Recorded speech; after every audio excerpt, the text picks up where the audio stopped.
अस्सलाम वालेकुम नाज़रीन, मैं हूं वकास अज़ीम और आप देख रहे हैं मेरा यूट्यूब चैनल वकास अज़ीम रिपोर्टर के नाम से। आप इसे यूट्यूब पर सर्च कर सकते हैं। सब्सक्राइब करें, लाइक करें, दोस्तों के साथ शेयर करें और वीडियो से मुताल्लिक़ अपना फ़ीडबैक लाजमी दें। दोस्तों, इस्लामाबाद में इस वक्त चूँकि बारिश हो रही है और रावलपिंडी और उसके इर्द गिर्द में भी बारिश हो रही है।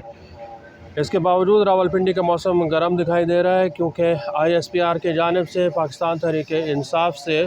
वाबस्तगियों से मुताल्लिक़ जो ऑपरेशन है, कार्रवाइयाँ हैं, उसको मज़ीद बढ़ा दिया गया है। और आज भी पाकिस्तान की फ़ौज ने पाक आर्मी के 3 रिटायर्ड ऑफिसर्स को अपनी तहवील में लिया है। इनमें 2 ब्रिगेडियर्स हैं और 1 कर्नल है। जो दोनों ब्रिगेडियर हैं उनका ताल्लुक़ चकवाल से बताया जा रहा है। अभी जो कर्नल हैं रिटायर्ड, उनका नाम सामने नहीं आ रहा,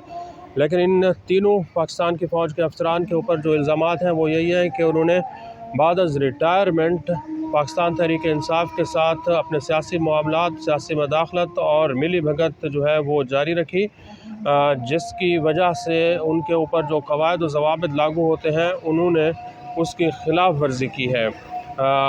ISPR की जानिब से जो बयानात सामने आए हैं उसमें यह बताया गया है कि लेफ्टिनेंट जनरल रिटायर्ड फैज़ हमीद के फील्ड जनरल कोर्ट मार्शल के मामले पर मज़ीद 3 रिटायर्ड फ़ौजी अफसरान को तहवील में लिया गया है। फ़ौजी अफसरान नज़्म व ज़ब्त की ख़िलाफ़ वर्जी पर कार्रवाई के लिए उनको तहवील में ले लिया गया है। और इनके ऊपर भी यही इल्ज़ामात हैं कि इन्होंने इमरान खान और पाकिस्तान तहरीक-ए-इंसाफ का जो है वो साथ दिया है। आप जानते हैं कि जनरल रिटायर्ड फैज़ हमीद के ख़िलाफ़ तो कोर्ट मार्शल की कार्रवाई शुरू हो चुकी है और अडियाला जेल में जो है जो लोग भी पाकिस्तान तहरीक-ए-इंसाफ इमरान खान को सपोर्ट कर रहे थे उनके ख़िलाफ़ भी कार्रवाइयाँ शुरू कर दी गई हैं। अडियाला जेल में जो लोग इमरान खान के लिए सहूलत कर रहे थे, पैगाम रसानी कर रहे थे, उनको हर तरह की सपोर्ट फराहम कर रहे थे, कुछ उनकी ज़रूरियात का ख्याल रखते रहे थे, उनके ख़िलाफ़ भी कार्रवाई शुरू कर दी गई है। आज जब अडियाला जेल में केस की समाअत हुई है तो आज अडियाला जेल का अमला भी तब्दील हो चुका था, चूँकि जो पुराना अमला है उसमें एक डिप्टी सुपरिटेंडेंट और असिस्टेंट के अलावा कोई 4-5 लोग हैं, उनको तहवील में ले लिया गया है और उनके ख़िलाफ़ भी कार्रवाई शुरू कर दी गई है, क्योंकि जो सरकारी अफसरान होते हैं उनके ऊपर ये इल्ज़ामात आयद कर दिए जाते हैं कि वो किसी भी सियासी जमात को सपोर्ट नहीं करेंगे। इसके साथ साथ आज अडियाला जेल में इमरान खान ने सहाफ़ियों से भी गैर रस्मी गुफ्तगू की है और जो नया अमला वहाँ पर अडियाला जेल में आया है जेल का, उन्होंने सहाफ़ियों को ये हिदायत जारी कर दी थी कि इमरान खान जो भी गुफ्तगू करेंगे आपने उसको सुनना है, लेकिन उसके ऊपर कोई सवालात नहीं करने थे। जो पाकिस्तान तहरीक-ए-इंसाफ के रहनुमा इमरान खान से आज मुलाकात के लिए गए हैं, जिनमें उमर अयूब और शिबली फराज हैं, उनको भी जेल की इंतज़ामिया ने, अडियाला जेल की इंतज़ामिया ने ये वाज़ेह कर दिया था कि आप सिर्फ मुलाकात करें और वहाँ पर पाकिस्तान की सियासत के ऊपर गुफ्तगू ना करें। जिस पर आज उमर अयूब और शिबली फराज ने भी एहतजाज किया है और वो ये कह रहे थे कि जब हम इमरान खान से मुलाकात करने के लिए आए हैं तो यहाँ पाकिस्तान की सियासत पर बात होगी, पाकिस्तान की सियासत के अलावा तो किसी और टॉपिक के ऊपर बातचीत नहीं हो सकती। तो अडियाला जेल में जो सख्तियाँ हैं वो अब शुरू कर दी गई हैं और जो सहूलतकारी लोग कर रहे थे उनके ख़िलाफ़ कार्रवाइयों का आगाज़ कर दिया गया है। इमरान खान ने आज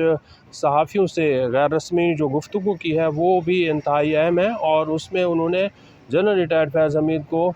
अपना असासा यानी कि पाकिस्तान तहरीक-ए-इंसाफ का असासा करार दिया है।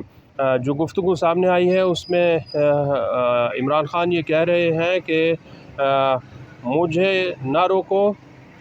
क्योंकि ये ओपन कोर्ट है, क्योंकि वहाँ पर जो अडियाला जेल का अमला था वो पाकिस्तान तहरीक-ए-इंसाफ के बानी चेयरमैन इमरान खान को गुफ्तगू से रोक रहा था। इस पर इमरान खान और अडियाला जेल का जो अमला है उसके दरमियान तल्ख़ कलामी भी हुई है। इमरान खान ने सहाफ़ियों से गुफ्तगू में कहा कि अच्छी बात है कि फ़ौज अपना इंटरनल एहतसाब कर रही है, अगर ये एहतसाब कर रही है तो फिर सब का करना चाहिए। इमरान खान ये कह रहे हैं कि ख्वाजा आसिफ ने कहा है कि जनरल फैज़ का 9 मई के वाक़यात से बराह रास्त ताल्लुक़ है और सारा मामला जो है वो मेरी गिरफ़्तारी से शुरू होता है, इसकी तफ्तीश क्यों नहीं की जा रही। इमरान खान ने यह भी कहा कि अगर 9 मई जनरल फैज़ ने करवाया है तो इसकी तहकीकात होनी चाहिए, اور عمران خان ایک مرتبہ پھر لندن پلان کا ذکر کرتے ہوئے یہ کہہ رہے ہیں کہ 9 مئی جو ہے وہ دراصل لندن پلان کا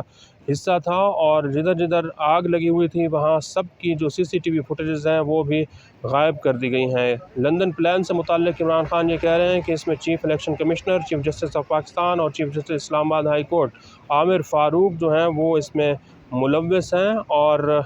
چیف جسٹس کے بارے میں عمران خان یہ بھی کہہ رہے ہیں کہ قاضی فائز عیسیٰ جو ہیں وہ فیض آباد کمیشن اور بھٹو کا کیس تو سن رہے ہیں، لیکن 9 مئی کے جو واقعات کے بارے میں پٹیشن آئی ہوئی ہے پاکستان تحریک انصاف کی اس کو نہیں سن پا رہے ہیں۔ چیف جسٹس اور الیکشن کمیشن اب فراڈ الیکشن کو چھپانے کی کوشش کر رہے ہیں، اور یہ چاہتے ہیں کہ PTI کو مخصوص نشستیں نہ ملیں اور یہ آئینی ترمیم کر لیں۔ حکومت کے بارے میں عمران خان بار بار یہ کہہ رہے ہیں کہ جو آئینی ترمیم ہے وہ مخصوص نشستوں کے ذریعے حکومت کرنا چاہ رہی ہے، کیونکہ مخصوص نشستیں جو ہیں وہ پاکستان تحریک انصاف سے چھینی جا رہی ہیں۔ عمران خان نے آج بھی یہ اعلان کر دیا ہے کہ وہ سڑکوں پر نکلیں گے، پاکستان تحریک انصاف کے ورکرز کو سڑکوں پر نکلنے کے لیے تیار کر رہے ہیں اور کسی بھی وقت کال دے رہے ہیں۔ خواجہ آصف کے بارے میں وہ کہہ رہے ہیں کہ جنرل باجوہ ایکسٹینشن چاہتے تھے، اور یہ خواجہ آصف جو ہیں عمران خان کے موقف کی تائید کر رہے ہیں۔ جنرل باجوہ نے اپنی ایکسٹینشن کے لیے پاکستان تحریک انصاف کی حکومت کو گرایا تھا، اور جنرل فیض کو ہٹانے پر عمران خان نے آج یہ انکشاف کیا ہے کہ ان کی جنرل باجوہ سے سخت تلخی بھی ہوئی تھی۔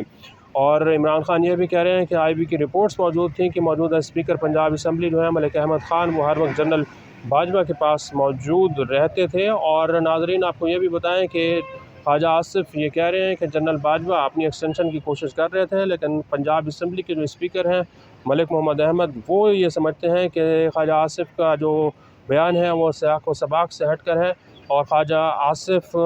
کو صحیح انفارمیشن نہیں ہے، کیونکہ ملک احمد خان جو ہیں وہ یہ دعویٰ کر رہے ہیں کہ جنرل باجوہ جو ہیں وہ کسی بھی طرح سے اپنی ایکسٹینشن نہیں چاہتے تھے۔ عمران خان یہ کہہ رہے ہیں کہ اب جتنی بھی دہشت گردی ہو رہی ہے اس کا ذمہ دار جو ہے وہ جنرل باجوہ ہے، کیونکہ جنرل فیض جو ہیں وہ پاکستان سے دہشت گردی ختم کرنا چاہتے تھے، لیکن جنرل باجوہ جو ہیں وہ انہوں نے جنرل فیض کو ہٹا کر غلطی کی، جس کی وجہ سے پاکستان میں دہشت گردی جو ہے وہ شروع ہو چکی ہے، اور اس کو روکنا جو ہے اب حکومت کے بس میں نظر نہیں آ رہا۔ تو عمران خان اور پاکستان تحریک انصاف کے خلاف اب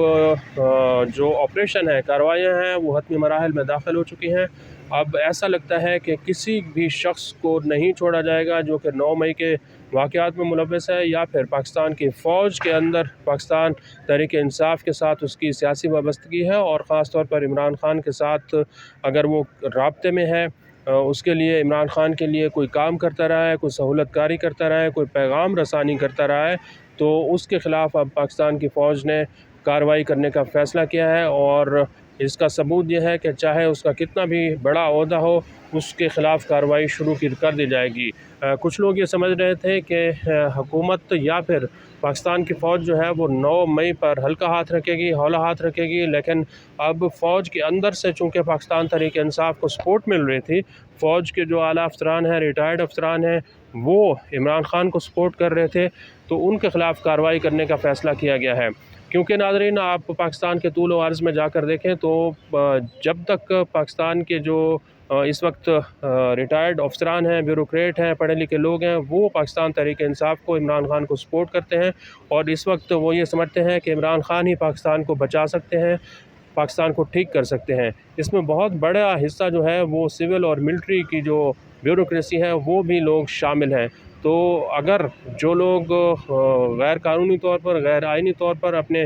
حلف کی خلاف ورزی کرتے ہوئے اگر عمران خان کو سپورٹ کر رہے ہیں، تو پھر ان کے خلاف حکومت کے ساتھ ساتھ پاکستان کی فوج نے ان کے خلاف کارروائیوں کا فیصلہ کر لیا ہے، اور سب کو پکڑا جائے گا، کوئی بھی شخص جو ہے وہ نہیں بچے گا جب تک کہ پاکستان تحریک انصاف خود کسی بھی سطح پر آگے جا کر اپنے معاملات کو بہتر نہیں کرتی، معافی نہیں مانگتی، تو یہ معاملہ مزید بڑھتا جائے گا، طول پکڑتا جائے گا۔ آج کے لیے اتنا ہی۔ اس ویڈیو کو آپ کمنٹ سیکشن میں جا کر لائک کر سکتے ہیں اور اپنی رائے کا بھی اظہار کر سکتے ہیں۔ بہت بہت شکریہ۔